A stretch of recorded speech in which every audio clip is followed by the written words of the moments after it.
All right, folks. Well, welcome back to Notes from the Underground. We're going to take a microscope to some of Christianity's thornier topics and people. I'm your host, Tiziana Mom So Hard for Verse. How you momming so hard today?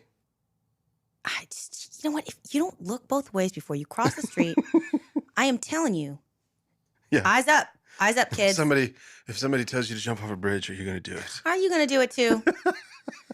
Speaking of with that sultry, you got to do it too. To my right, we have Rick, the Podfather Welch. Hello, everybody. So nice to be here. Yeah. And then behind the glass, Rocket Man Andy Bishop. And Greg. And Greg.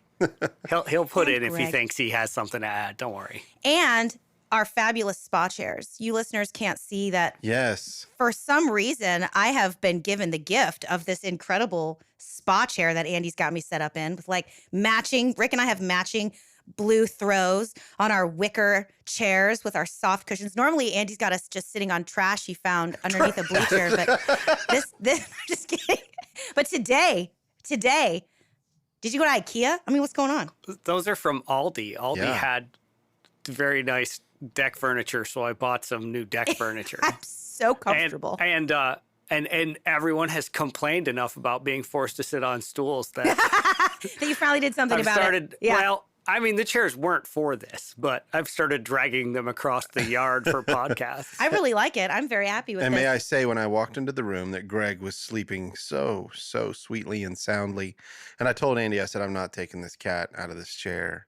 And Rick Andy- pulled up a stool. He was like, "It's fine. Oh, it's fine. I'll sit on the stool that everyone hates and complains about. It's fine." It honestly looked like a Martha's like Martha Stewart Living magazine. You know Yeah. how you have like a single picture and then everything is marked, and so on the next page you're like number 1, and that's the blanket. This blanket came from such and such. And Yeah. number 2, this is the vase. This vase came from such and such. Yeah. And like that's what it looked like with Greg Lang in this fancy ass Aldi chair, like with the blue throw and like the green walls. It did. And Martha, eat your heart out, Martha. Yeah, and then... It was but- on the cover of swimsuit, the Sports Illustrated swimsuit issue. Did you Greg see was? that? No, it's Martha Stewart. Oh, yeah. What? Yeah, wasn't that cool? I didn't see it. Yeah. She did it. She did the thing, man. I mean, I wonder how I many was- men across America... My eyes! no, My dude, no, eyes! bro. You got to look. No, you got to go check it out. She's like 86 or something, but she can't. She looks like she's 50, Yeah, totally. you know? Yeah. You know, 55. You know, she did the thirst trap well. I mean, it was shocking. She's done the... what was it? I can't remember. Like, I guess she got that Illuminati vat lotion. Where Yeah, I she saw just- that weed she and Snoop are smoking. It's the you get the children's blood inserted into your veins. Yeah, that's what it is. Yeah. That Yeah. jumps us right into the study. Perfect. Yeah, perfect timing. Well, so we're finishing up today, y'all. We're going to be wrapping up our study on same-sex relations and the Bible. This has been a really extensive 4 or 5 part study Yeah, 4 that's parts so taken far. us through quite a This is few 5, months. 5th part. Yeah, I for one am ready to get it out of my head. I'm ready to think about something else. This is like Yeah. all I've been reading and thinking about for the last like 5 months, and it gets a little intense at times. So hopefully we're gonna be rounding out the study today. Before I get started, though, I gotta correct myself a little bit. Oh, okay. Because I said some not true stuff in the Uh-oh. previous episode. I was relating a little anecdote from Plato's Symposium, wherein I quoted it as Aristophanes saying that he tried to seduce Socrates and Socrates wouldn't let him be seduced. It was not Aristophanes, it was Alcibiades, who was Oh. a military general at the time. And he stumbles into the party with like 2 prostitutes all drunk. And he's like, "You guys want to hear about love? Let me tell you how Socrates is," right? Like that's the Alcibiades did it, not Aristophanes. Aristophanes was a playwright. Aristophanes wrote Clouds. I was right about that. He's a comedic playwright in Athens. But Aristophanes was also married and had 3 kids. So later on, I start saying that there was this one particular playwright that was kind of described as effeminate or whatever. That was gay. Yeah, that was gay. That's not Aristophanes. Excuse me. It was Agathon. Okay. It's a different person. And Aristophanes is the playwright that described Agathon that way. So that's where I got it twisted in my mind. Ah. So Aristophanes and again, same rules apply, right? Like they wrote about real people. They wrote about each other. They were writing social commentary for their day. Mhm. So Aristophanes did have Agathon be in his play. Aristophanes was the Perez Hilton of Athens. He kind of was, I guess. Yeah, in a weird way. Wow. But yeah, so his name was Agathon, and he was, Aristophanes described him as effeminate and adopting women's clothing and customs and everything like that. And he also did live with his Erastes, which is a guy named Pausanias. He lived with his Erastes well into his 30s. So that is an example of in ancient Greece, a potentially an actually genuinely, truly homosexual relationship where it started off as a Romanos Erastes, with a pederastic arrangement. And listen, if you are just hopping in, there is absolutely no way you're going to be able to keep up today. Yeah, you got to go back. You got to go back. At least one episode to hang with today, probably from the beginning, honestly. So if you're just hopping in, I'm serious. Like just rewind everything that we just said. Forget all of it. Go back to the beginning because there's no way. So in any case, so Aristophanes was living with his Erastes way late into the relationship. And again, it was kind of one of those things where nobody thought anything of it except for the fact that it kind of made Agathon like the bitch. Yeah. And he was the butt of the joke. But again, it wasn't necessarily the relationship. It was the fact that he was now kind of womanish. So is it seen that I'm so curious after that last study that we did, and I didn't ask this question. So was homosexuality approved of by the Greeks? You got to understand. So the concept of homosexuality didn't exist. Okay, so no, I don't mean. I know it's really hard to say. So what they approved of was pederastic relationships, wherein an older man was in love with and obsessed with and having not sexual intercourse but sexual touch with a young boy. Right? That was fine because it was described as a mentorship program. You were enlightening the boy with your wisdom and knowledge because you weren't just like always molesting the kid. Sometimes you were having debates, you were having conversation. Like we've already discussed, men did not get a wife until they were in their 30s and girls were 14. So they had no conversational partner for like an extremely long amount of time in their life, right? Like my husband and I are best friends. My husband and I lean on each other. We come to each other with what we're reading. Like the other day, I had this like mind-blowing moment because I have never been in a relationship with a man that's saved until now. So like he was sitting on the couch like reading First Samuel, and I was sitting on the couch catching up on First Corinthians, and it's like we'll sit there and like discuss what we're reading, and he'll ask questions, and I'll give commentary, and we'll talk. Right? That's what a loving relationship looks like. Right. But the Greeks had no concept of that. And that's the other thing. I did make this comment that Socrates told, who we now know was Alcibiades and not Aristophanes. Listen, I know all of you are so relieved to hear. Yeah. Because you all listening went home and said, I don't think it was Aristophanes. Some part of my heart knows that's not true. I know you're seeing. The fire and the fist. Yeah, raising. you're all breathing a giant sigh of relief to know it was, in fact, Alcibiades. So Alcibiades didn't comment that it was because Socrates said, I love my wife. I must have heard that from some other thing that he whatever and read that into the story. That was not said. Okay. So Socrates was, yes, a very vocal opponent of the sexual component of pederasty. But I don't know where I imagined that it was because he loved his wife. Say that 3 times fast, huh? Right? No, please the don't. Opponent of the component of pederasty. An opponent of the component of the sexual component. Yeah. So he was so anywho, and so because there was, like we have now in relationships where women are allowed to go to college and like have an education and like have a job and have a life, because I have all those things, I'm able to be a proper intellectual and emotional partner for my husband, you know? We're going to ignore the age difference because that's also kind of a joke now that I'm thinking about it. Because I would technically be his Eromenos because he's so much younger than me. But yeah, that's neither here nor there. Anyway. He's also not a 14-year-old boy. He's not a 14-year-old boy. He was 23 when we met. I was 36. He's a grown man. He was a grown man. But I mean, like, I can, even in the context of my relationship with my husband, like I can see that there is, when you have an age gap, there is this like opportunity to have like this also like a mentorship aspect to your relationship. That's beautiful. When your partner knows something that you don't know and has been somewhere that you haven't been, can give you insight, can give you experience. You know, you're older than Holly. I'm sure there are times where like she's going through something in her life that you as an older man have been through already. And outside of the nature of your relationship as man and wife, you have the opportunity to help your friend.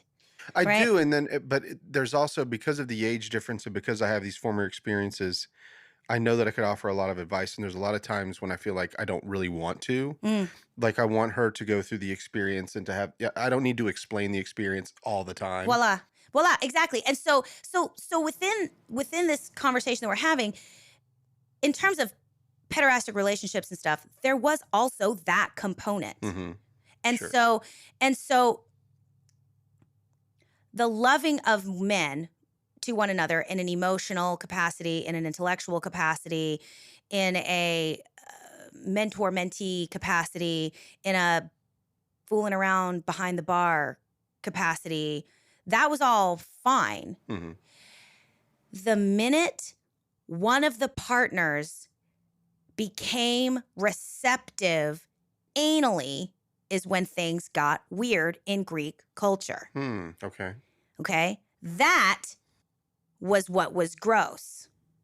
Okay. I don't make the rules.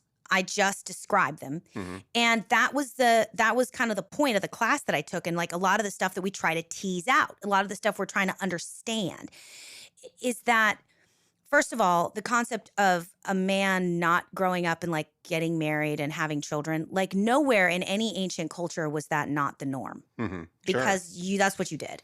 Right. You grew up, you got married, you had children. Not that some people didn't stay single. Plenty of men did. There's even this really interesting piece of Greek literature that I had read because the value of a woman and her role as the keeper of the house was also a kind of hotly debated issue because women are pieces of shit. Mm-hmm. And so some people were like, no, like this one guy wrote this whole thing on marriage and like how it can be beautiful and how it can be wonderful, how it can be co-creative, you know, and how, you know, look at how good she is at running the house. And she, you know, keeps track of all the expenses and keeps everything clean and runs the household. Because again, you got to remember Greek households were units of production. We talked about this, not just units of consumption. They made things. They made wine. They made cloth. They made oil. They had properties. They had meat that they sourced, right? So a really successful Greek household was not just a unit of consumption, it was a unit of production. And so she could make money and the house could sustain itself because of what it produced. So you got this writer who's talking about the value of women and how when you have one that's hanging out and taking care of all this stuff at the house while you're out doing whatever it is you're doing as a dude, that can be a beautiful thing. And then this other writer was like wryly commenting on like, well, of course, that's because all the single men's houses are trash, right? Basically saying single men know how to take care of themselves. They don't need a woman to do it. So there were single men. There were men that didn't get married. There were men that lived their lives. There were men that did this thing. But in general, as a rule, you grew up, you got a wife, you got married.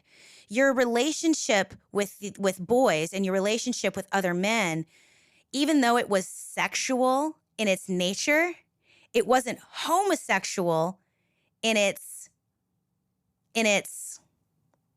essence because they were all still going home to their wives. They weren't, you know what I mean? Yes. It's not a concept that even existed. This idea that you could have an inborn nature that makes you not just sexually attracted, but emotionally and spiritually attracted to the opposite sex or to the same sex. You know, that you want to partner with that person, you want to live with that person, you want to be close to that person, you want to choose that person, and that you don't even ever want to have sex with the opposite sex. That's gross to you. That concept did not exist. It was not either or for them. It was both and. Which I believe is a part of why a lot of these laws were existing and why these conversations had to be had. Because these guys didn't think that like sleeping with a male prostitute was fornicating because it wasn't a woman. Right. It didn't count. Yeah. See what I'm saying? Being in our modern society, we can't wrap our minds around it. We can't it. see it the way that they see it. We can't. And it's impossible. And that's like the whole point of this study, right? Is that, okay, there are very specific sexual behaviors that are being discussed in both the Hebrew Bible and the New Testament that are abhorrent to God. We absolutely want to know what those practices are. And we should be able to take our cultural lenses, look backwards in time, do a little dissecting of the language, and understand exactly what those practices are instead of applying our modern lens. Listen, if you're translating something from English to another language, you can translate both convenience store and supermarket very loosely as a place where goods and services are sold. Mhm. But if you live here in the now times, you're not going to go to the convenience store for a custom birthday cake, and you're not going to go to Ingles for an icy. Right. Do you know what I mean? Yes. Yeah. But they are both loosely translated as places where goods and services are sold. Right. So it's really incumbent upon us as believers, as human beings, as people, Mhm. when we're trying to seek out wisdom on how to live now from texts that happened in antiquity. We have got to be willing to do that work. Otherwise, you're going to wander around condemning people to hell that God would never. And if you want to live your life that way, that is totally fine. Some of the most wonderful Christians that I know are absolutely certain that all practicing homosexuals are going straight to hell, regardless of whether or not they've accepted Jesus Christ as their personal Lord and Savior. Mhm. That is on you, dude. Like, I'm not here to like friggin' ice your cupcakes for you. I want to But say one for thing. me and my house, I want to say one thing in regard to that. I've had a lot of relationships with people that talk like that. Sure. The condemnation of another human being, Yeah. and to say, and believing in eternal conscious torment, fiery hell for eternity, that they could look at someone and say, for certain that person is going to do that, or they will say it with this little caveat, unless Yeah, at the they- last moment, and they're quiet as they were unless like, they yeah. change, or but I have a real problem with condemning anybody, because I know what my path has looked like, Sure. and it has been ugly at times, Absolutely. and I was a believer. Mm-hmm.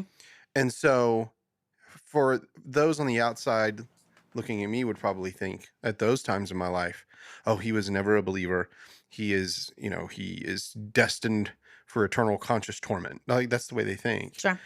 That is a brutal way to be. I think that number one, they will try to quote certain things like Jesus hated the teachings of the Nicolaitans, and so because of that, we can hate your teaching. Or how can you escape the fires of hell? You cross sea and land to make one proselyte and make them twice the son of hell. Something that Jesus would Sure. say, and he was talking to the religious leaders of his faith. That were laying down the His people with faith. burnens that they themselves would not lift a finger to carry. And so It was about power, and it was Yeah. about power dynamics, which That's right. again we've talked about at ad nauseum here. Mhm.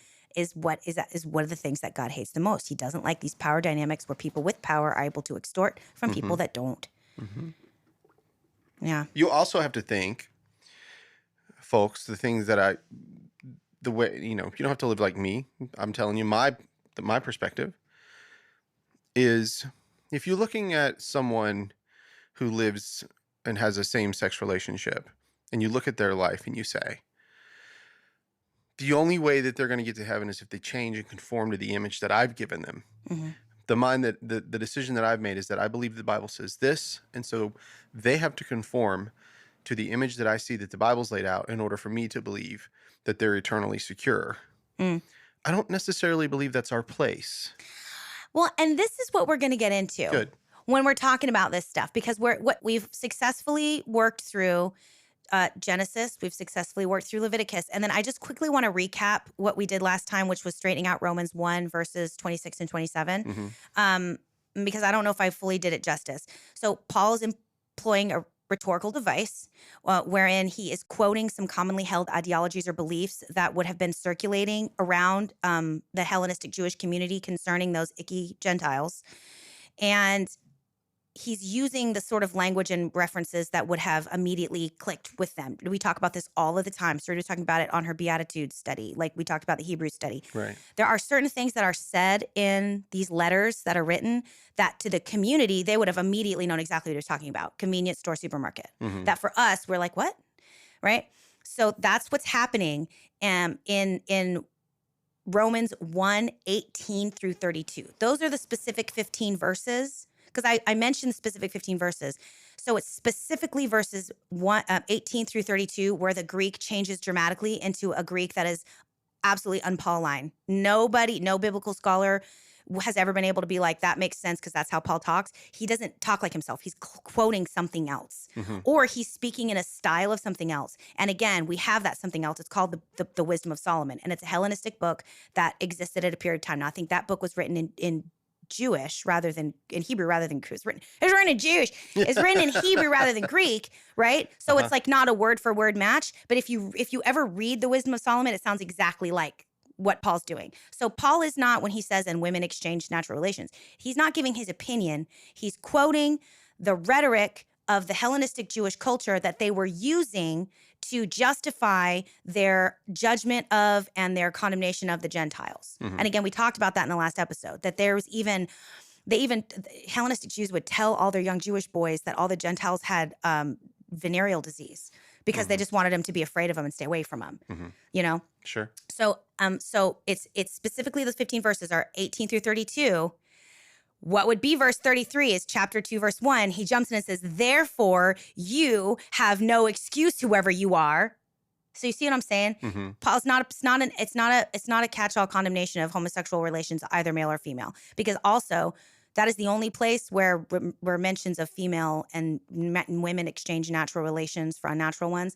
Also, by the way, everybody in the early church understood that as women started having anal sex with their husbands. Nobody actually thought it was lesbianism. I think it could be, and I discussed that in the last one. But also, it could. All the early church fathers, like they were talking about Thomas Aquinas. They all thought they automatically understood it to be anal sex that women were having with men. Natural relations for unnatural ones. I don't necessarily think it's just contained to that because, again, the concept of natural versus unnatural was a conversation in the argument around pederasty, where proponents for pederasty were saying that it was natural for men to want to sleep with other men, and it was more masculine and more natural. And the other argument was, no, it's more natural for women to sleep with men, like because they can both enjoy it. Like that was part of the argument. I'm just recapping because I want to make sure that I made that clear. Yeah. That's what's going on there. I don't think I really was clear about the specific verses, right? No, So- I mean, I think you did. I that's what I was picking up. Okay, cool. Cool. Then never mind. Andy, cut all that. No, you can leave it in there. just But I was cut it picking out. up that. Yeah, Yeah, good because I think recap. it was I kept talking about the specific 15 verses, but I didn't tell you what they were. It was specifically verses 18 through 22. Yeah. And that's that Well, it's section, always the known- clobber passage. Yeah. Romans 1. Like if you want to talk about At the end, homosexuality yeah. at the church, Romans 1. Right. And so sure. when you say Romans 1, we automatically know. Once you Yeah. hit verse 18, But what's there's the wild shift. is that the language, his Greek changes immediately in chapter 2, verse, like immediately, the next verses. And so therefore you have no excuse to judge. So he's like saying, oh, this is what you think? Well, you can go F yourself because you're just as bad. Yeah. I'm being very particular about my use of the F word. I've used it too much, and I'm trying not to use it so much. I'm going to try to not have to be bleeped as much. I know not everybody likes that word. So I'm trying to be good over here. That's very All kind right. of you. So we only I'm have gonna miss two. the piano noise I've been using. Yeah. Yeah. Go. You can just throw it in there. I could fart or something. Yeah. And you can just cover it with that.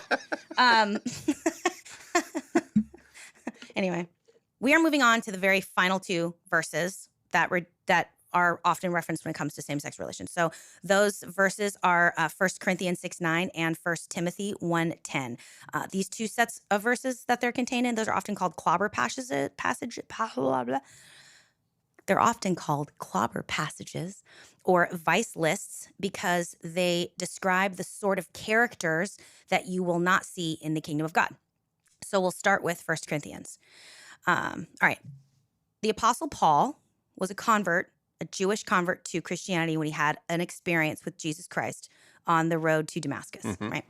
Paul then spent the rest of his career traveling about and proselytizing and setting up churches in all these different countries, Spain, Italy, all these different places, right? Yeah. So, and a good portion of what we have in the New Testament are letters that he wrote to these communities, which is no surprise.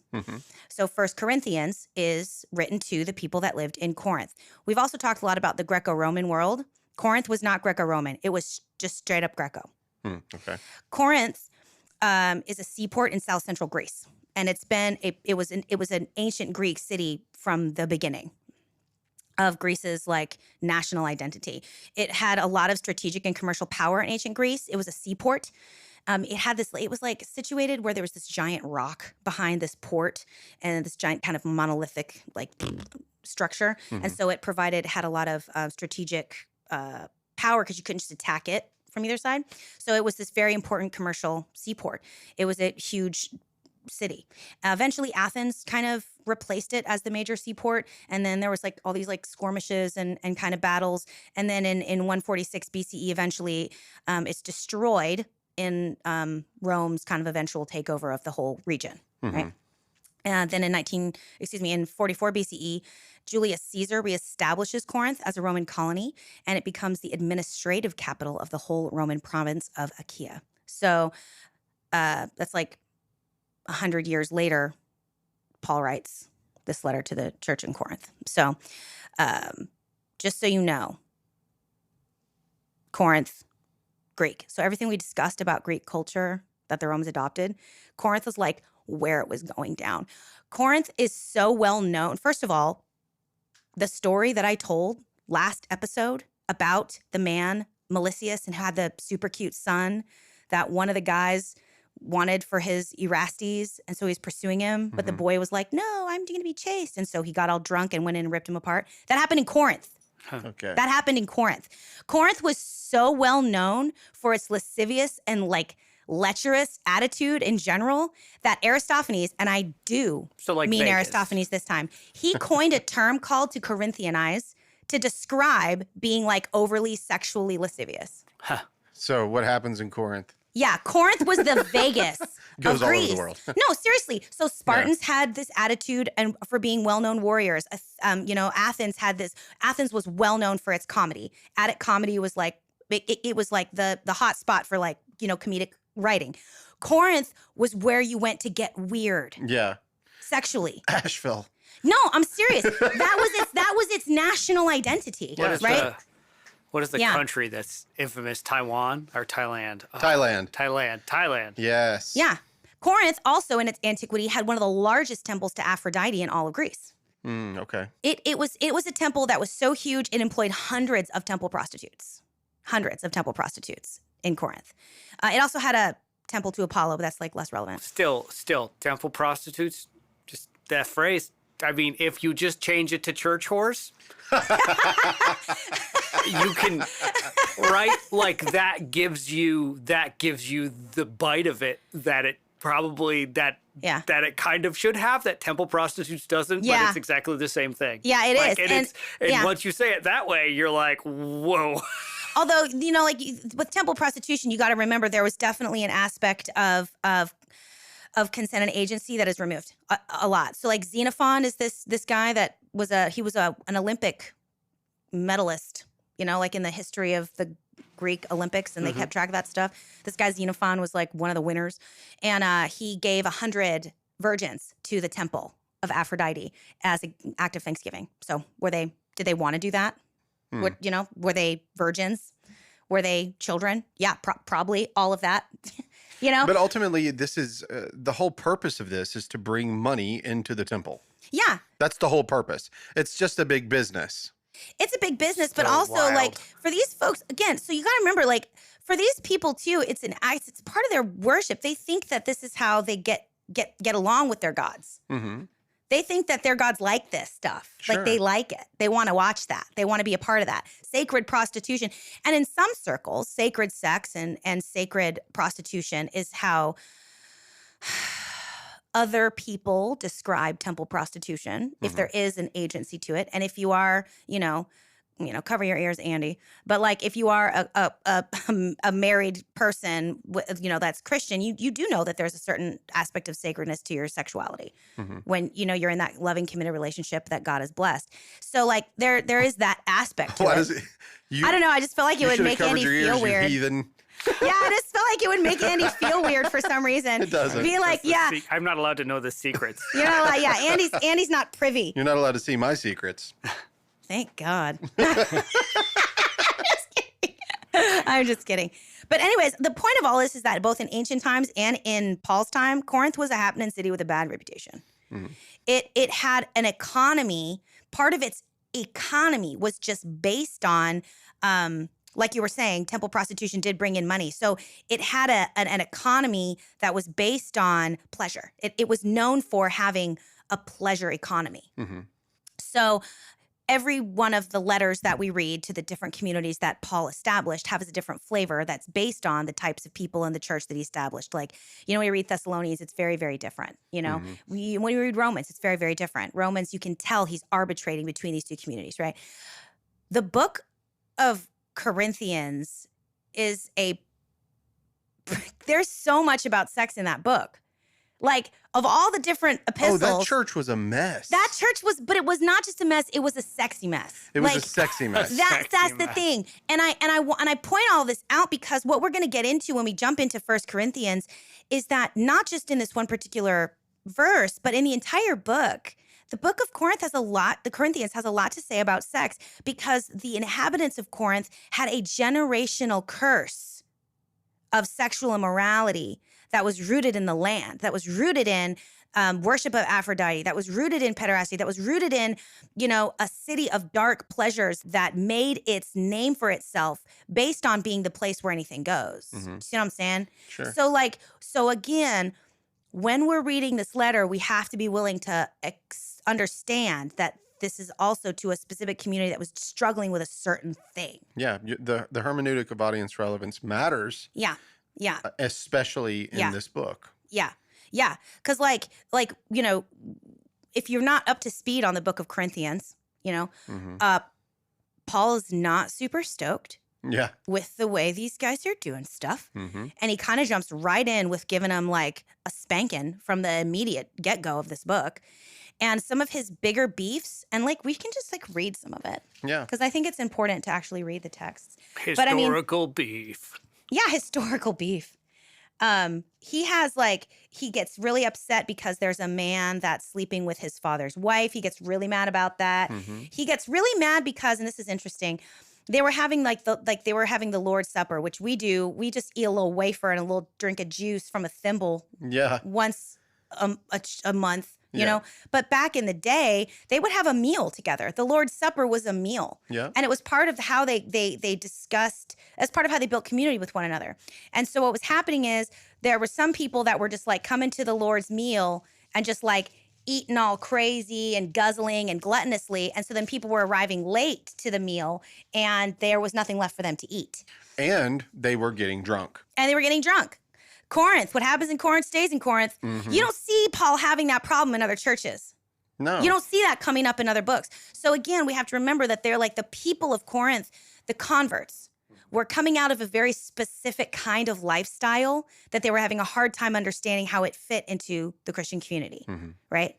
And so Paul's y'all, because at the other time he says, not many of you were wise, but he's writing to the Corinthians and he's saying, listen, not many of you were wise by today's standards, not many of you wealthy, but the Lord chose you. He chose the things that were unwise. He chose the things that were foolish.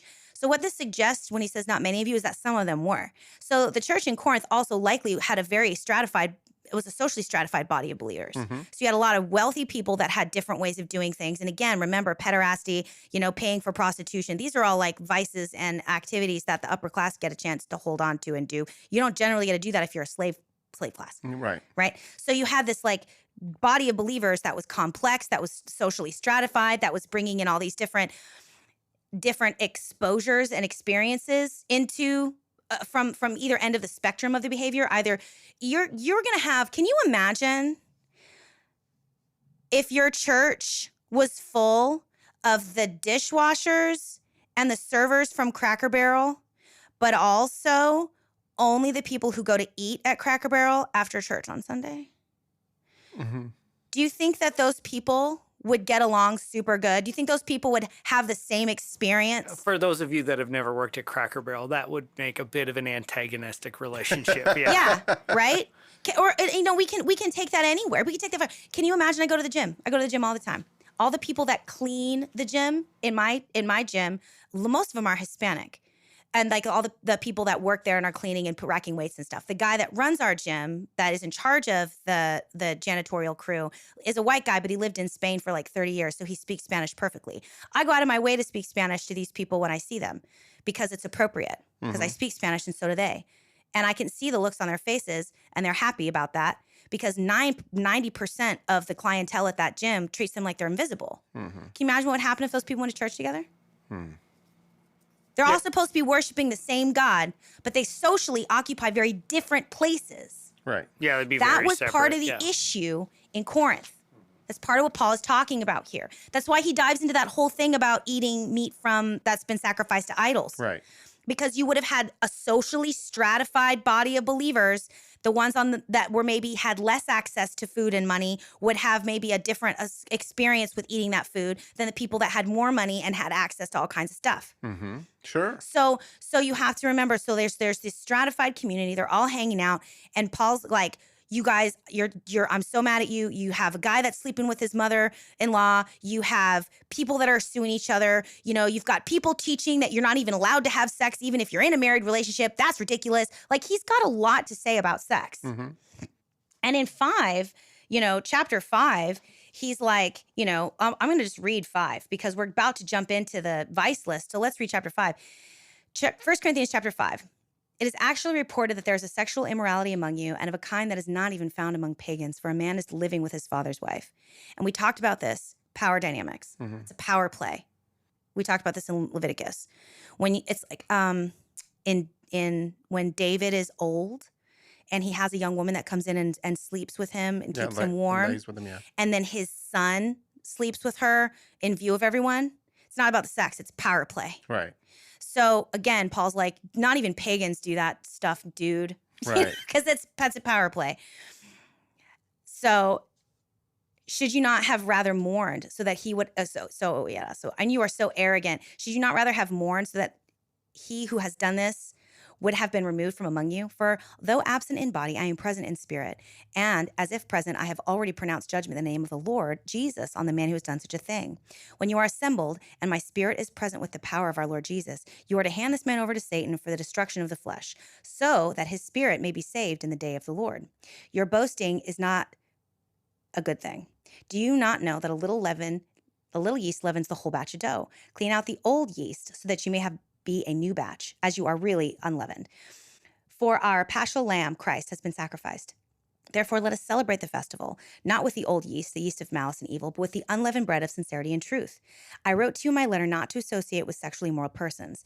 Not at all, meaning the immoral of this world, or the greedy and robbers or idolaters, since you would then need to go out of the world. But now I am writing you not to associate with anyone who bears the name of brother or sister who is sexually immoral or greedy or is an idolater, reviler, drunkard, or robber. Do not even eat with such a one. For what have I to do with judging those outside? It is not those who are inside that you are to judge. God will judge those outside. Drive out the wicked person from among you. So Paul is like, that's 5. So first of all, we have already a vice list. He's describing the kinds of folks that are out there in the world. Mm-hmm. It's not that he's specifically attacking greed as a thing that will get you out of the kingdom, or reviling, which is like being loud but basically verbally assaulting someone. Mm-hmm. And whatever else he says in the list. He's not just saying these specific behaviors. He's saying there's a certain evidence that you will naturally produce if you are of the Spirit of God in you. And these kinds of behaviors aren't those kinds of things that you're going to see, right? Right. So then he goes on from this chapter 5, where he's like, okay, like this is what you guys are up to, and it's like really not cool, and like this is how people in the world act, and I don't know what's going on. He then jumps in from chapter 6, 9 through 11, because he goes on, and this is the specific prohibition that we're going to talk about now. Okay. So he says, now I'm going to read this from a couple of different versions. I'm going to read the RSV version right now, the Revised Standard Version, okay? Mm-hmm. Do you not know that wrongdoers will not inherit the kingdom of God? Which he had just said in group 5. He just said that a second ago. So he's really driving home. There's a certain culture that you guys got to get out of, that you're used to, because that's not how we do things in the kingdom of God. Do you not know that wrongdoers will not inherit the kingdom of God? Do not be deceived. Fornicators, idolaters, adulterers, male prostitutes, sodomites, thieves, the greedy, drunkards, revilers, robbers. None of these will inherit the kingdom of God. And that is what some of you used to be. But you were washed, you were sanctified, you were justified in the name of the Lord Jesus Christ and in the Spirit of God. All right. Now we're going to read that from King James. Know ye not that the unrighteous shall not inherit the kingdom of God? Do not be deceived, neither fornicators, nor idolaters, nor adulterers, nor effeminate, nor abusers of themselves with mankind, nor thieves, nor covetous, nor drunkards, nor revilers, no extortionists shall inherit the kingdom of God. So these two specific translations, and you can read all of the translations if you like. Mm-hmm. You'll notice that most of the words are a word-for-word translation, okay? In the RSV, we have do not deceive. So I'm going to read it directly from the RSV and then King James. So RSV, fornicators. James, fornicators. Idolaters, idolaters. Adulterers, adulterers. But then RSV says male prostitutes, and then King James says the effeminate. Then RSV says sodomites, and King James says abusers of themselves with mankind. Then it's back to thieves and thieves. Greedy or covetous, drunkards, revilers, revilers. So what that suggests to me, since everything else, and you can read this in any translation, you're going to find it's exactly the same. Whether or not you're in a Greek culture or whether you're not in English culture, American culture, a drunk's a drunk. We all know what that is. But there's something about the two words in the Greek, when they tried to get translated into English, were unclear enough that you actually have very different translations of those two words in almost every translation. Some of them translated as, and it's always two things. It's not one, it's two.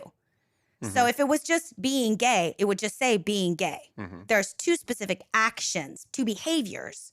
Those are all lists of behaviors, right? Not orientations. So there are two specific behaviors that are being discussed here that are so rooted in whatever they were going on at the time that there's no actual direct translation into English. So let's spend a little bit of time on what those two specific words are. Okay. Those two words that show up in 1 Corinthians are, the first is, the words are malakoi and arsenokoides. So starting with malakoi, so that's the word that is translated as effeminate or male prostitute. That word in the Greek is called malakoi. So malakoi literally means soft. And the word malakoi appears in Greek in other parts of the Bible. It appears in Matthew 11:8 and Luke 7:25 to describe John the Baptist. When Jesus is like, who would you go out in the wilderness to see? A man dressed in soft robes? The word is malakoi. Mm-hmm. But just like in English, how the word soft has different connotations, yes, it can mean Andy petting his soft cat, Greg, right now. Yes, it can mean the fabric of this beautiful, like, Martha Living, all these special aqua-colored fleece that I'm sitting on. Yes, it's soft. Mm-hmm. But have you ever heard somebody describe another person as saying, they've gone soft? Yeah, or soft-hearted. Or soft-hearted, right. So just like that, the word malakoi in ancient Greece also had a context. And we know what that context is because we see it used in other writings. Mm-hmm. Malakoi was a pejorative used to describe effeminate callboys that were free-born men and not slaves. So this goes back to our previous discussions in the previous episode about pederasty and the sorts of arrangements, the very wide spectrum of relationships that this produced. There was a certain dynamic wherein, as the Eromenos grew out of his desirability, 14, 15, 16, became a man, they were basically dumped after being the crowning achievement, the crowning glory of sexual desire. They're just like kicked to the curb. A little bit like Pamela Anderson, or like, Anna Nicole Smith. Mm-hmm. Once you're not 20 anymore, America's like, get out of here. Right. And what do you see? Unless you're Martha Stewart. Unless you're Martha friggin' Stewart, man. That woman, I tell you what, I'm going to follow her lead. Her and Jennifer Lopez, get out of here, making the rest of us look bad. Yeah. But here's the thing. Have you ever seen those women and they cling to their youth? They refuse to let it go, right? Like they always just want to be sexy like that and get their hair, and they keep the hair and keep the boobs and keep the makeup. Dolly Parton. She's a sweethearted person, but she's very, she pays a lot of attention to her figure and and she wants to, but she wants to hang on to that thing. Sure. That youthful desirability. All right, so in ancient Greek culture, that was also a problem. When these men would outgrow that period of time where they were the most sexually attractive, they would do things like shave their face and become quote unquote effeminate. That's why Aristophanes is making fun of Agathon. Because he's saying, he's not letting go of that stage of his life and entering into his manhood. He's just hanging on to it, right? Mm-hmm. Now, there was this kind of, and again, talking about the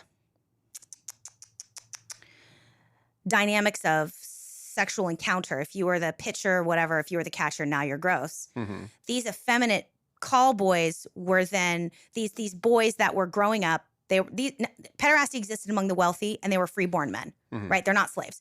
So at some point, these guys are refusing to let go of that sort of the power and like the social boost that they got from being the height of sexual attractiveness. So they hang on to it by shaving their face, dressing like women, wearing women's clothes, and eventually becoming a call boy for hire, not because they need the money and not because there's no agency, but because they just kind of enjoy the power dynamic that they get out of being desired. Mm-hmm.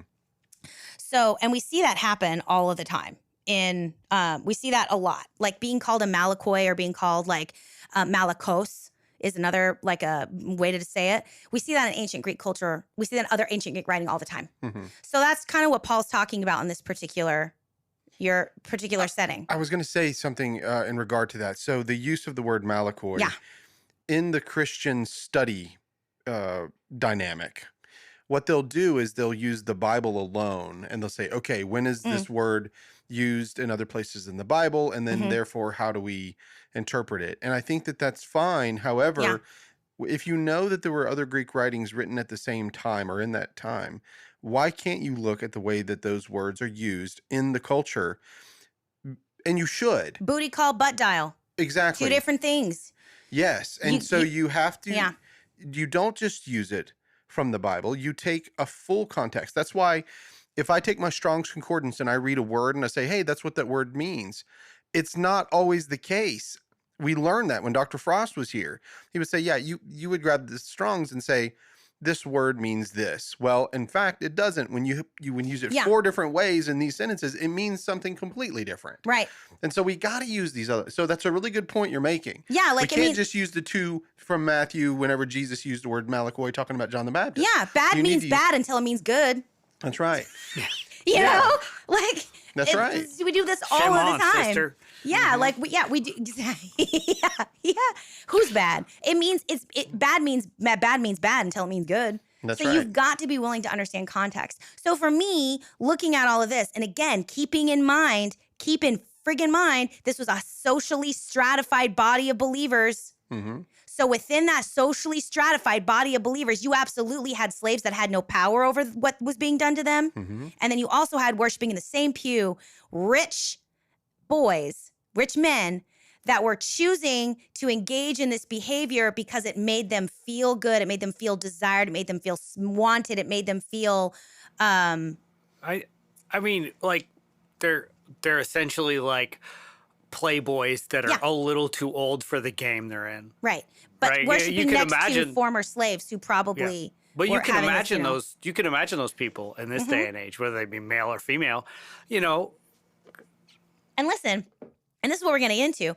If you're gay, that's not what we're talking about here. Mm-hmm. Just like prostitution and the prohibitions against prostitution are not a commentary on heterosexuality. Mm-hmm. They're the commentary on a context. Right. That's what's going on. Sure. It's the commentary on a context. But we're going to get there. So just because we got to talk about arsenicoitai next. Right. So, It but sounds keeping in mind, like arson coitus, like fiery arsenicoitus, yeah. Yeah. You know? Yeah. So And it it's sounds like arson of sex. And keep in mind too, like in ancient Greece, so there's this so we have all these documents that survive from Greece and Rome. Some of it is plays, some of it is poetry, some of it is like the roster for a party. Mm-hmm. Some of it is a legal document that managed to survive. We have this one legal document called Against Timarchus, and it's this guy, this lawyer.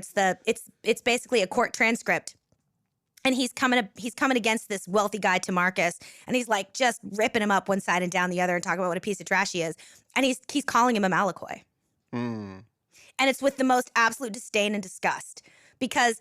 And what's crazy too is that like the guy who's arguing, the lawyer, he's like, now I'm a lover of boys myself, but like, but not like that, right? So it's like, so funny. it's so great. Like, I don't make the rules, you guys. I don't. But yeah, he says, well, now, I'll partake now and then, but I'll never take it in the butt. That's what he's saying. Right.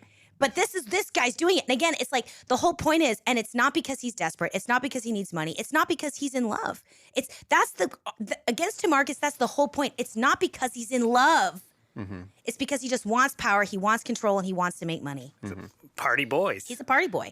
And so again, keep in mind, malakoi has a connotation of prostitution, not out of like, Ruth. in a desperate bid for love and safety, just because they enjoy the power and the power dynamic that it employs and the money. They're freeborn men that don't need to do what they're doing because they want to. And again, it's misogynistic because they're not making themselves prostitutes and then sleeping with young single men. They're sleeping with married men that are then taking that venereal disease back. That's why he says they received in their bodies their due punishment. He's talking about venereal disease. Right. Of course. Know? So they're taking these diseases back home to their wives where they're passing it on to their kids, right? Like there's this other dynamic of public health concern. Sure. That's also God, but that also Paul is saying, look, the body of Christ is pure. The body of Christ needs to be pure. Not just because it makes us better than other people, but also because you're passing these diseases on, venereal diseases, onto your wife, who she didn't do anything wrong. And you know what happens when a child's born? When a woman has an active gonorrhea infection and the child's born, child's blind. Blindness. Blind.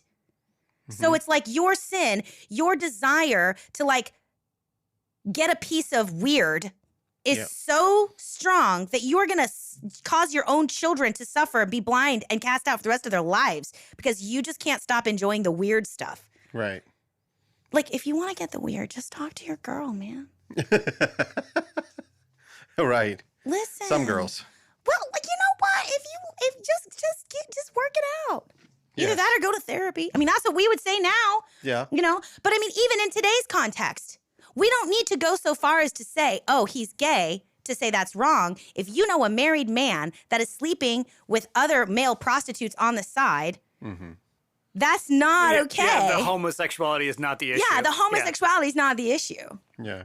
And when you see that word Haggard. and when you see the word Malakoi, Nobody remembers Ted Haggard. No, I have no idea what you're talking about. I was thinking Hagrid. No. Oh, so was I. And I was like, I don't really know how Hagrid fits into this conversation. Ted Haggard was a megachurch pastor that had an illicit affair with male prostitutes and then fell from grace. Yeah, sure. And was he gay? Or was he just, again, as we're going to see, just enjoying the power dynamic of the way that you can make someone submit to you when you are the pitcher? Because I don't have a penis. So, here's a bomb that I'm going to drop. I don't have a penis. I don't know what it's like to have one. I don't know what it's like to have sex with one. I don't know what it's like to walk around sticking it in stuff. I know some guys with penises that don't either. Sorry. Just couldn't help myself. But from what I understand, I will tell you this right now. If I'm playing a blindfold game with a good friend of mine and I've got my eyes closed and I've got a blindfold on and they have a blindfold on too, and they've got a plate of food items and we are blindfold, they are putting those food items in my mouth, right? Both of us are blindfolded. I am certainly in the far more vulnerable position. Yes.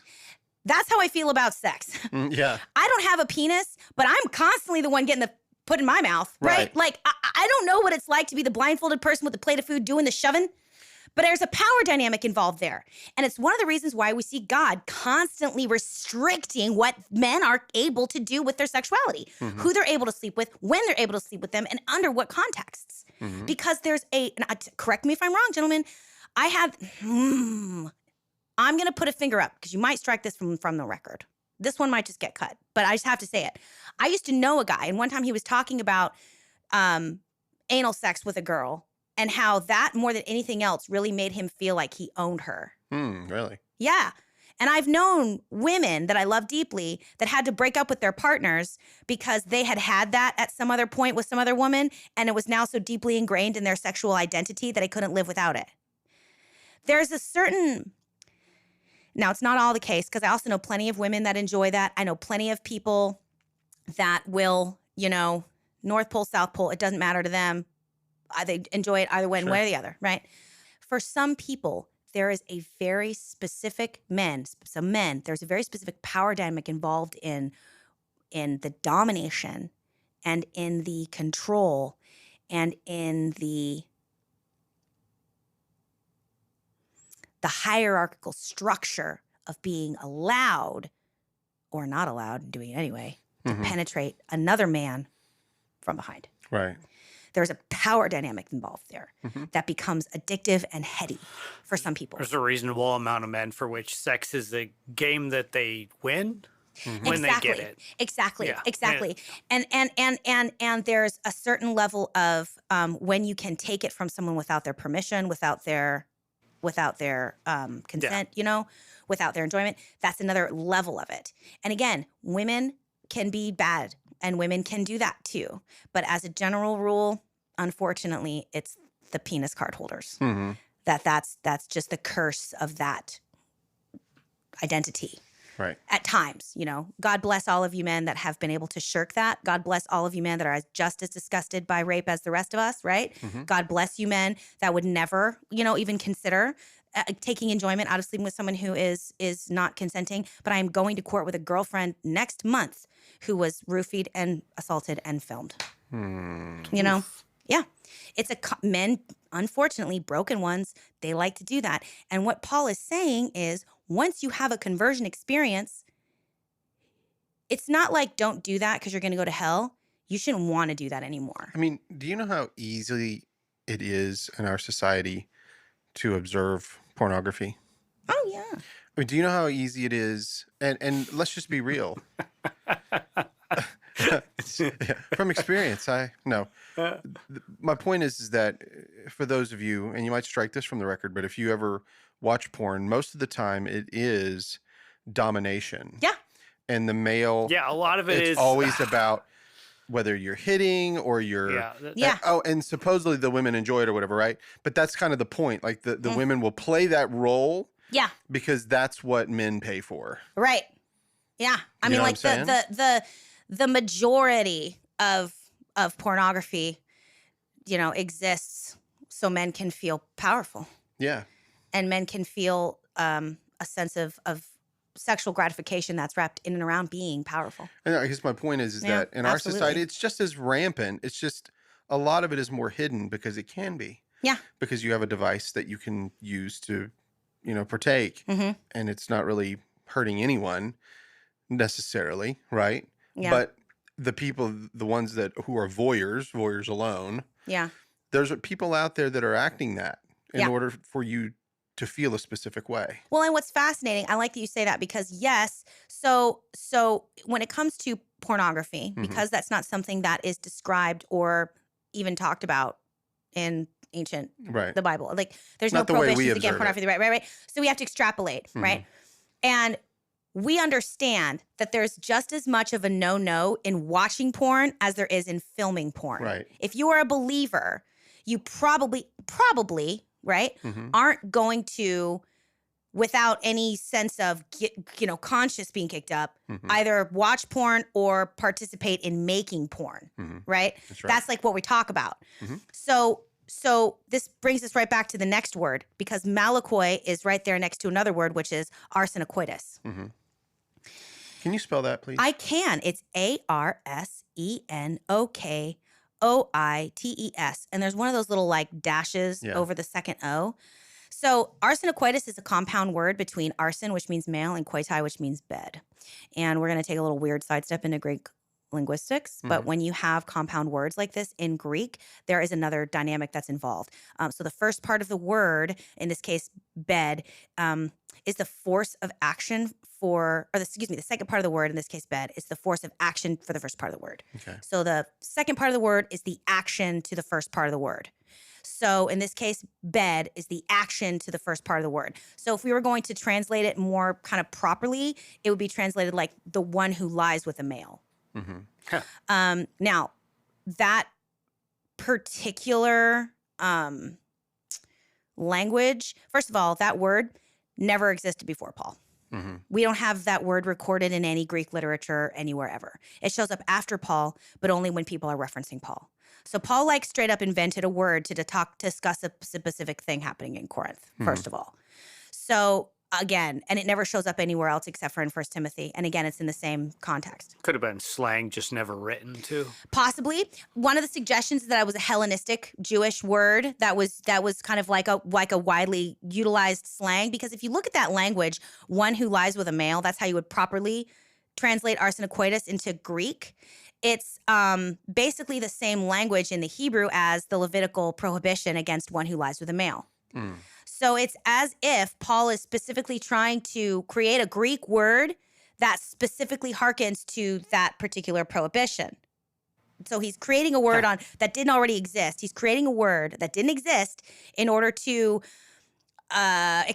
explain a behavior happening now that has roots in then. The right audience would have been able to Convenience store, grocery store. Yeah. The right audience would have been able to figure out what he was getting at, maybe from the context if they knew. Mm-hmm. What was the name of the man that created the word homosexuality? What was his name again? Kraft von Ebing. Yeah, I mean, so there wasn't a word like that before. Well, he didn't. It was these other two guys, two German guys. But Kraft von Ebing is the person who wrote it down in Psychopathus Sexualis. But prior to that, it wasn't around. It wasn't a word. But now we use it in our vernacular all the time. Right? Absolutely. So he is generating something first, or at least in our biblical writings. Right. Somebody's going to publish. That's right. Somebody published it. Somebody's going to publish. That's right. Yeah. And so because we can, and again, Robin Scroggs has said that there are parts of the compound word that show up in the Septuagint, but never in that combination. And it also is often in reference to like this temple prostitution acts. So Paul made up a word, again, to speak to a particular audience because the Christian church almost everywhere was pretty much a mix of Jews that had heard the good news and Gentile converts. But because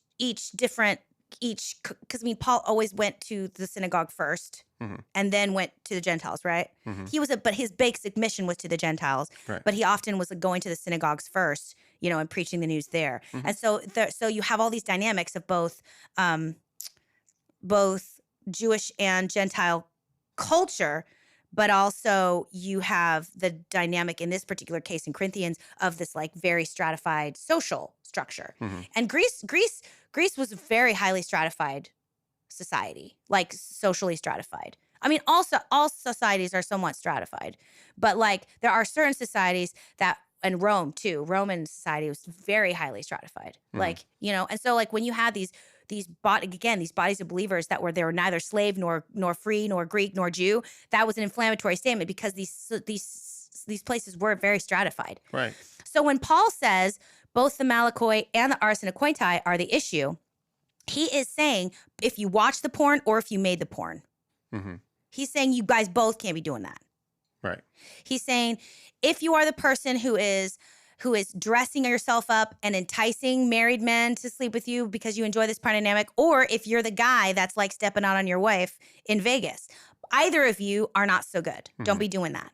That's it. Right. Right. So that's what's going on. So, and again, in either of these cases, what we're talking about are two behaviors that are rooted in a certain attitude. Okay. We're not discussing homosexual as an orientation because again, that didn't exist. That wasn't a thing. We are discussing very specific behaviors. And so Malakoi, which is prostitution, but also prostitution that's rooted in a desire for power control, and arsenokoitus, which is, specifically being the active partner in a sexual action with another male, but under the context of temple prostitution, which again, Corinth had the great, not at the time of Paul, but in its history, had one of the greatest temples to Aphrodite that employed thousands of temple prostitutes. So that, like, again, it had a reputation for being the place you went to get freaky. Right. And so that's what's being discussed here is the attitude, the heart condition that would lead you to engage in those kinds of behaviors. It's the heart condition of a young man that goes to his first frat party and waits until a girl's passed out in the bed before he goes and has sex with her. Right.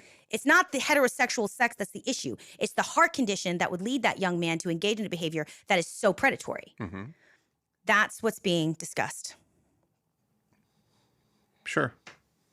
So the other thing that's really interesting when it comes to words like Malakoi and arsenokoitus is their conspicuous lack of those two words in other vice lists of Paul's writing. So like, for example, in Galatians 5, so Galatians 5:19, so everyone knows Galatians 5 verse 22. The fruits of the Spirit are love, joy, and peace. Right. Patience, kindness, goodness, faith, gentleness, and self-control. This is the fruit of the Spirit. You remember that? Yeah. You remember that? Oh, yeah. It was a big hit in my reading. Oh, yeah. That was an absolute banger. But you jump up 2 verses, and his first step is Galatians 5:19 and following. Now, the works of the flesh are obvious. fornication, impurity, licentiousness, idolatry, sorcery, enmity, strife, jealousy, anger, quarrels, dissensions, factions, envy, drunkenness, carousing, and things like these. I am warning you, as I warned you before. Those who do such things will not inherit the kingdom of God. And then verse 22, he says, but the fruits of the Spirit are love, joy, and peace. There's no arson, coitus, or malakoi in that list. Right. That wasn't an issue for the Galatians. So there's just like, there wasn't any gay people. These are prescriptive lists for specific peoples. Yeah. So it's not There wasn't a giant temple to Aphrodite there, that's for sure. That's true. Because, golly, I've been to Galatia. If you've ever never been to Spain, Galatia is like my favorite part of Spain. I loved hiking through there. It gave me big southern feels. Like it's got these big emerald coasts. It's got ties to the Irish actually. Like they found old Celtic crosses and stuff there. Like so, like there was I think it was partially inhabited by Irish people thousands of billions of years ago, whatever. But anyway, thousands of billions of years, whatever. Like whenever people were like just getting started, you know? Yeah.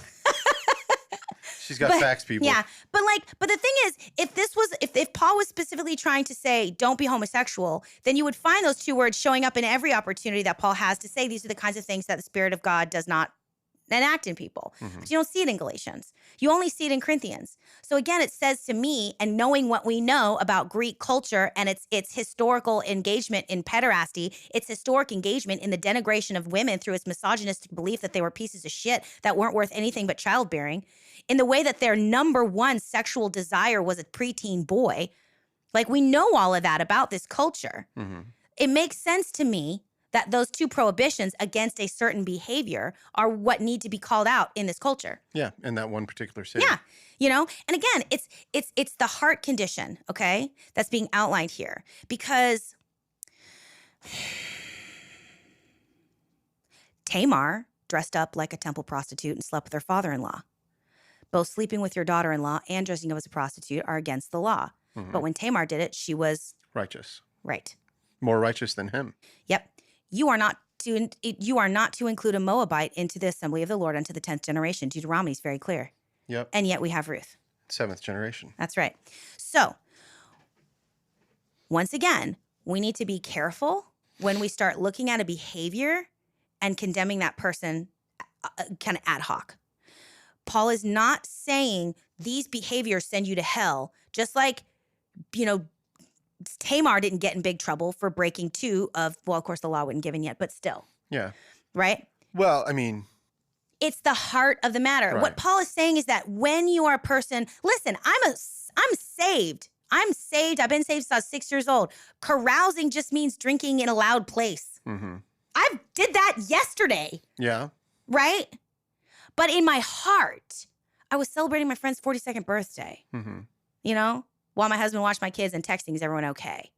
Was I carousing? Yes. Was my heart condition one of wanton excess? No. No. So again, it's not just. Are you going carousing right now, or are we talking about the Bible and your heart condition? My point is that you're not carousing continually. Right. It's not a lifestyle. No. Yeah. These drunkards, this isn't a one-off. Right. This is a lifestyle. This is a heart condition. This is a heart condition. Right. Exactly. Boy time. Yeah. Exactly. So this is it's not a one and done, Right. Hey, because I did this that one time in college, does that make me a such and such? And the answer is no, of course not. That's exactly right. If you had a habit of going out, like I used to know this guy. Oh, I love him. He's such a sweetheart. I found out he was running for like some Republican office in Montana. I just really hoped he got it because he was just a lovely person. Before he was saved, he used to take his high school ring and turn it around and go to the bar and get a drink and tap it. And act like he was married? Oh, yeah. Right. Just tap it, but like be all sad and bummed. And he said he got laid more by like these women that, because again, for a lot of people, for the Malakoi, that's an example. It's just go with it. There's something about you belong to someone else and yet I can make you want me that heals a certain wound of self-esteem. Yep. And so these women were more interested in like having a one-night stand with a man that they knew they weren't going to have to like deal with tomorrow and who they and thinking that they were taking him from another woman, right? Like he got laid all the time. He was telling me this story bawling.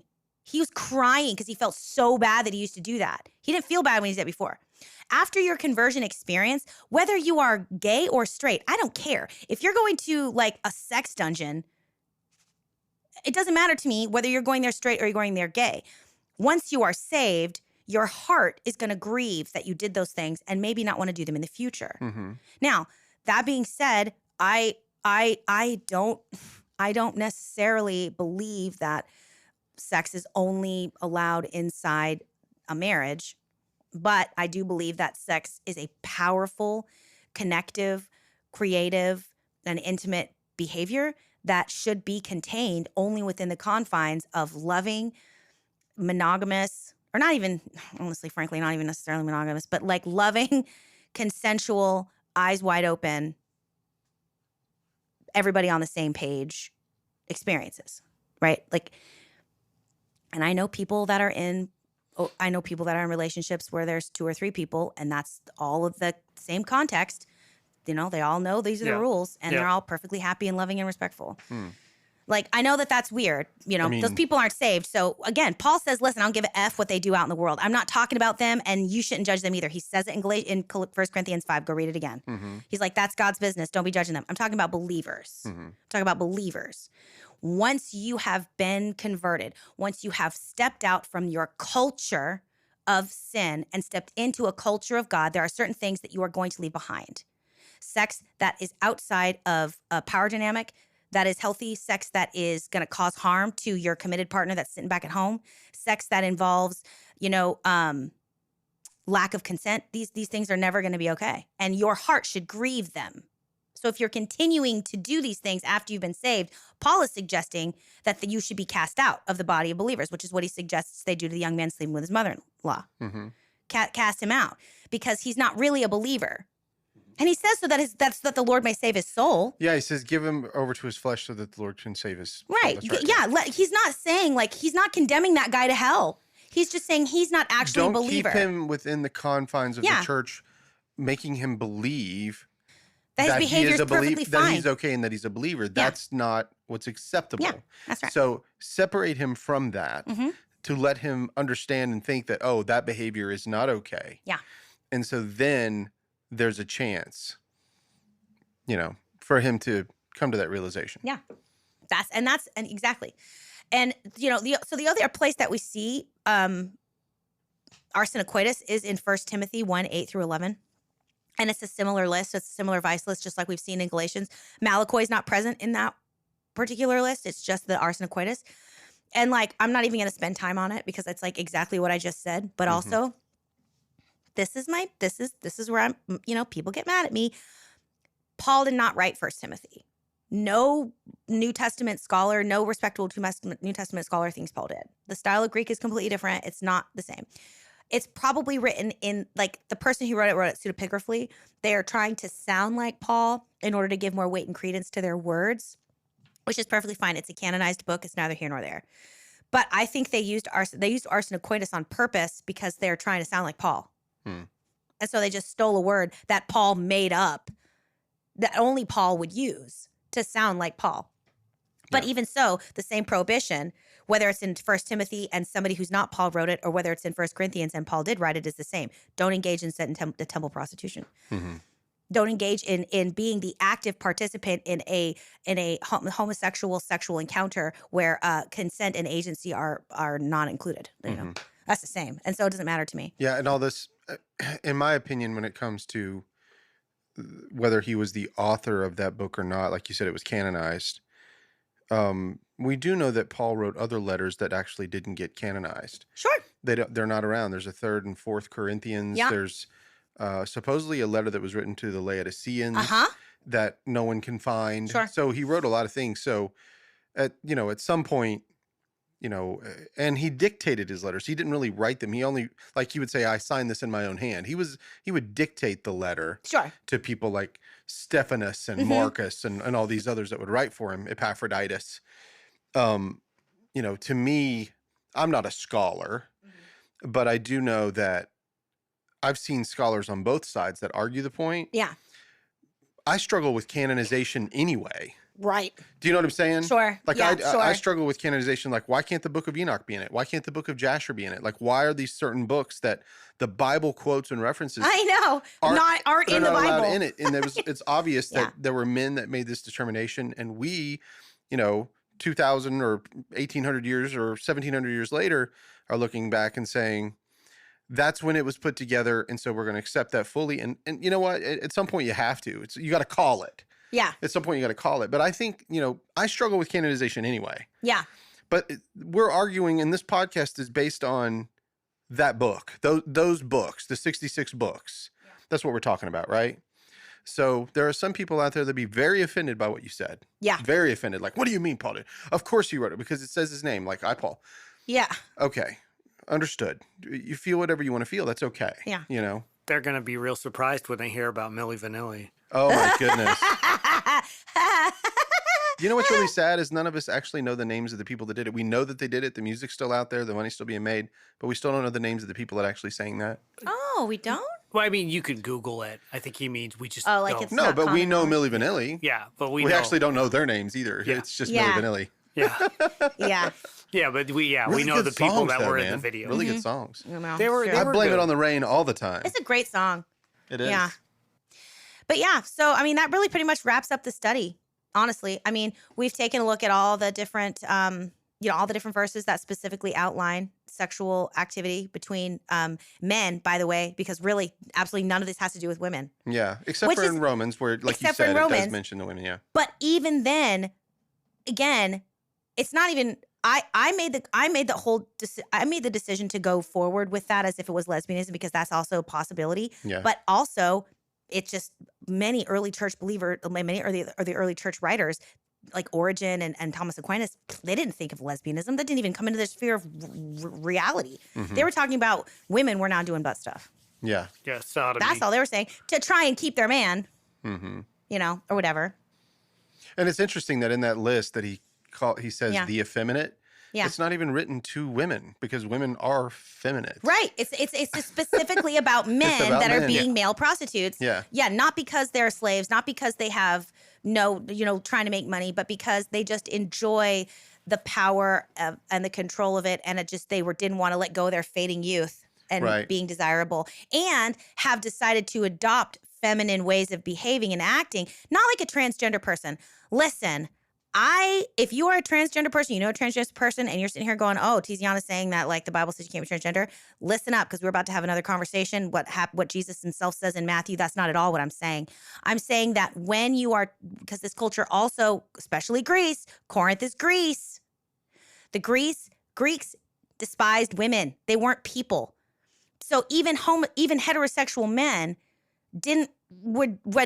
were sleeping with effeminate men because they really wanted to sleep with a woman, but not an actual woman because they're gross. Yeah. Right? So there's also the dynamic of misogyny involved in the Malakoi, in the call boy. Mhm. There's also the dynamic of these men are taking venereal disease back to their wives and to their childbearing women, right? There's all these other dynamics that are being included in that particular prohibition. Again, it's about the heart condition and it's about the damage that it spreads. Mm-hmm.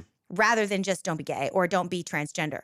Because, and this is just kind of like an aside, because really we're pretty much done with this. But Matthew, why does nobody ever talk about Matthew chapter 19? I don't know why. What does it say? Well, let's read it. Yeah, Andy, why don't you talk about Matthew 19? I'm disappointed in you. I was frankly. thinking that just the other day, despite the fact that I just asked you what it was. This coming from the guy that said Ecclesiastes was his favorite basketball team. Did you say that? He did. That's really funny. So Matthew 19, Jesus is teaching about divorce. So before Matthew 19, there's the parable of the unforgiving servant. So Jesus is teaching, he's doing his parable thing. And then verse 19 opens with, when Jesus had finished saying these things, he left Galilee and went to the region of Judea beyond the Jordan. Large crowds followed him and he cured them there. Some Pharisees came to him, and to test him, they asked, "Is it lawful for a man to divorce his wife for any cause?" He answered, "Have you not read that the one who made them at the beginning made them male and female, and said, for this reason, a man shall leave his father and mother, be joined into his wife, and the two shall become one flesh? So they are no longer two, but one flesh. Therefore, what God has joined together, let no one separate." They said to him, "Why then did Moses command us to give a certificate of dismissal to divorce her?" He said to them, "It was because you were so hard-hearted that Moses allowed you to divorce your wives. But from the beginning it was not so. And I say to you, whoever divorces his wife except for unchastity and marries another commits adultery." Which is, again, super inflammatory. And by the way, at this particular time, it was not uncommon for older men to just divorce their older wives and marry a younger woman. That's what Jesus is talking about. Yeah, that's what a certificate of divorcement was given for. Moses gave them the right to do it. Right, but Jesus is saying, yeah, but you guys are terrible. The only reason you're doing this is because you want a hotter piece of ass. That's and that's right. like unacceptable. Yeah. Right, so just FYI, Jesus isn't talking, he's protecting women because that's what he always did. But anyway, his disciples said to him, if this is the case, then of a man and his wife, it's better not to marry at all, which is so stupid. What do you mean it's better not to marry at all? Like, but whatever. Who said this? The disciples. They're like, if it's such as the case of a man and his wife, then it's better not to marry at all. And he says to them, not everyone can accept this teaching, but only those to whom it is given.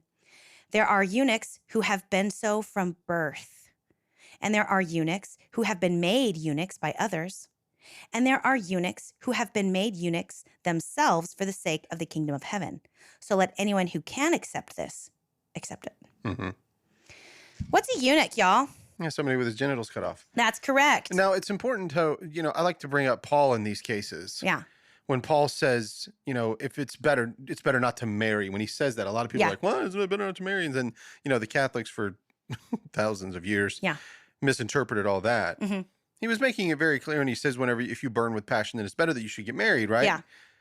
He's just saying, if you can focus on being the guy that ministers the gospel and you don't have that passion or that lust or whatever is going on in your body to have sex, then you're going to be okay. You don't have to worry about the cares of this world. But if you do feel that, it's better that you get married. That way you can focus on a relationship. Yeah. Then you are going to have the cares, but you're not going to be able to think about the ministry the same way. Right. Once again, that was in Corinthians. Exactly. Culture that was like super obsessed with sex That's and right. needed to have some clear rules, Mm-hmm. right?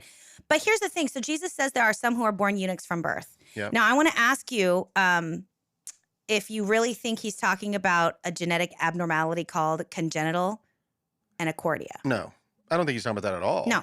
So this is all about the heart. But this is where it gets twisty for me. Twisty.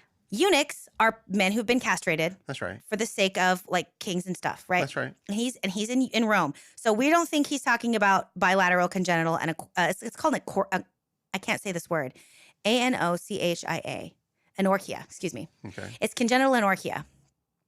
And it has an occurrence of approximately 1 in 20,000 births, right? So in Jesus' time, Galilee had a population of approximately 3 million people. 3 million people divided by 20,000 is 150. 150 dudes walking around born without balls. Mm-hmm. It's probably not what Jesus is talking about. Possibly. No, that's not even what he's talking about. It's not what he's talking about. Not at all. So now, for me, this is what it says for me. Jesus was living in a Roman-controlled Judea. Yeah. The Romans specifically, Nero was well known for doing this. They were constantly castrating their slaves because they wanted to keep them as Malakoi. Yeah. They wanted to keep their favorite young sex toys young and effeminate looking, and so they would castrate them. Mm-hmm. Eunuchs in Jesus' time were like effeminate, kind of didn't sleep with women. They were castrated because they thought it made them less of a threat to the women. That's why they were taking care of all of the women harems. Esther asks the favorite eunuch what she should bring to the king. Why do you think the eunuch knew what sex toy Esther ought to bring to the king? Mm-hmm. Of course. Eunuchs were sex toys for men. They were men that slept with men. Mm-hmm. So for me, when she's like, look, some people are born eunuchs. Some people are just born that way. Some people are born effeminate. Some men are born effeminate. Mm-hmm. Some men are born not interested in women. Some men are born to not be in relationship with women. Some men choose it, right, to be eunuchs for the sake of don't sleep with women, don't marry women. Some men choose that for the sake of cloth, cool. Some men have had that done to them. That's not really what they would prefer. Right, they wouldn't prefer that. But some men are born that way. Mm-hmm. So for me, if you are a transgender woman, if you are a transgender man, you are 100% born that way. I don't care. Jesus said it. Jesus said it. Jesus said it. Mm-hmm. Some people are born that way. When I read that, I was like, why the fuck are we arguing about this? Why are we arguing about this? Get the piano out, Andy. Get the piano out. I saved it. I saved it for a place where it was really relevant. Yeah. some men are born this way. He is not talking about congenital anorexia. Yeah. Something so statistically insignificant. Especially in Galilee at that time, right? He's not talking about that. He's talking about some men are born not sleeping with women, not attracted to women, somewhat effeminate. Some men are just born that way. I mean, how many people have we met between the three of us in our lifetime that fit that description? Yeah. 0, probably. You're talking about anorexia. Born without balls. Yeah. I was when you were talking about effeminate, like I grew up with people that when we were kids, they were. Yeah. They just were. Sure. They just were. They just were. I mean, my, and this is like, I touched on this lightly, and I hate that I'm even bringing this up now because I know a lot of people out there are just going to be like, oh, that's why she gives so much of a shit. My dad's gay. I was raised in a gay community. My dad's partner has known from the moment he was born that he just does not into women. He's never been with one. He's never been attracted to one. He doesn't like them like that. He, loves me and my sister, loves my girls, is kind and good to them, doesn't despise women in any way. He just doesn't want to have sex with them at all. Alan was just born that way, and that's okay. He's not despised of God or rejected from the kingdom of heaven. And it's not like, oh, well, he can be a Christian and that's just God will forgive that. No, he's fine just the way he is. Yeah, and I think I can understand why. Man, I see it from every angle. That's the problem with this subject. Like I see it from the ultra conservative side, and I also see it from the extreme liberal side. Like for me, I'm sorry, and I'm probably going to lose a lot of friends when I say this, but I just think God's bigger than that, guys. I just think that he is. I think he made all things, and he was pleased with what he made. Now, sin is sin, and I get it. But just like you said in Matthew 17, I mean, Jesus made it very clear. Some are born eunuchs. I mean, what else could he possibly mean, for crying out loud? I mean, do you really think he means some men are born without balls? I mean, I don't. It's 19, by the way, Matthew 19. Oh, I'm sorry, Matthew 19. But still, you know what I mean? Like, I can't. I'm going to say it again. The likelihood that he knew more than one entire person that literally was born without balls, about 0. Let me ask you guys a Just question. about How 0. many random people that have you seen their balls? Right. I mean, it's not like these guys were all sitting around like checking each other before they made friends. Yeah. They were like, wait a second, before we be best buds, Like I got to make sure you have 2 balls. Walking through the streets. Yeah. I was born without balls. That's what I'm You know, saying. All right. like- And here's the other thing too, like in terms of like transgender people, there are all kinds, and Andy, you talked about this, there are all kinds of genetic constructions that could make a person be born with like an XY chromosome, but just never turns into a boy because they have androgen insensitivity syndrome or they have other kinds of like issues. Like there are lots of ways that a body can be born, and God doesn't make trash, right? So if you're born that way, then God intended you to be born that way because you have a special purpose on the planet to embody those 2 energies. I mean, I know people that have been born with both sets of genitalia. They can't help it. They were born that way. You don't get to tell them which one is their spirit. Right. They get to decide that. And this happens all the time. We say it's rare. It's not. 1.7%. Amnesty International has estimated up to 1.7% of the global population is intersex, which means that there's some kind of genetic abnormality that you would never know unless you A, did their blood work, or B, looked at their parts. Let's do the math. So let's say there's a lot. 7 billion people on planet Earth, and Amnesty International says 1.7%. Let me save you a little work. It's the same percentage of people that have red hair. Okay. Redheads. Wow. Redhead. Yeah, it's the same percentage of That's approximate people that have red hair. That's probably a better way to put that than the number. Sure. You know any redheads? Guess what? You probably know an intersex person. So back off, mind your business. Yeah. And as long as people aren't engaging in sexual activities, regardless of their orientation, that are these things that God doesn't want you to do, prostitution that is involved in again and again. And again, I'm not sitting here saying if you are a prostitute that you are not allowed to enter in the kingdom of God. I'm not saying that. Tamar was blessed. It's a heart condition. If you are a person that enjoys sex with a prostitute because you like the power dynamic of telling someone to do without loving them, if you are enjoying prostitution because you like being objectified because you don't love yourself and you want to be fetishized, then that's a heart condition that's problematic. Yeah. And you need to take that to the Lord. That's what's being said here. Okay.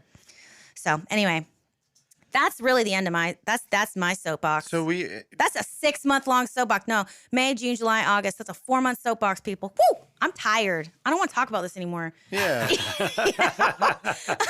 Well, rather than make it a second, like another episode, why don't I just wanted to say a few closing thoughts on my own. Oh, well, we can do a second episode. I'm just saying I don't want to have to argue it anymore. Yeah. I don't even know. Yeah, what time is it even? Yeah. So it's 8:45. All right. Well, you can just close this one out, and then we'll just do a quick follow-up. Yeah. We can do a 30-minute follow-up. Okay. Can we put it out to the audience if you have things that you would like to ask in regard to this? If you have anything ugly to say, keep it to yourself. I'm not gonna share it with anybody. And if you do have real questions or you have something that you want to say in regard to this, like, hey, I've read it this way, or I see where she was going with the Hebrew, but I'm a Hebrew scholar and I have this information I'd like to share. Something like that would be wonderful. Yeah. Bring Absolutely. I want to hear that. Yeah. I know there's a man by the name of Michael Brown who wrote a couple of books on this subject, and I haven't fully read his work, but I know that he has, he's talked about it from a different perspective than the one that you took. And so that's predominant, to be honest with you. So yeah. Anyway. Good stuff. I'm very proud of you, though. I have to say that this is an amazing work. Well, thank you. It's a lot of work. It's a lot of work. And what I would recommend for anyone that's listening that is curious, because like you just said, you just quoted a book by another person who did my amount of exhaustive research, but yet came to the ultimate conclusion that homosexuality is, in fact, as an orientation, not godly, right? So if you would curious about the two main books, aside from the Greek class that I took, good luck with that. If you want to go take audit a class in classic Greek literature, please feel free. I don't know. Yeah. But what I read was a book called The New Testament and Homosexuality by Robin Scroggs. And then I wrote Unclobber, Rethinking Our Misuse of the Bible on Homosexuality by Pastor Colby Martin. Those are the two biggest source books outside of my own stuff. Like, you aren't going to find anything about like Aristophanes and Agathon and shit in there. That's me. But yeah, there's still good stuff, though. Yeah. Very good. Yeah. Thank you, guys. Tizi. We'll see you folks next time on the Bros of Berea. Peace out. Boo.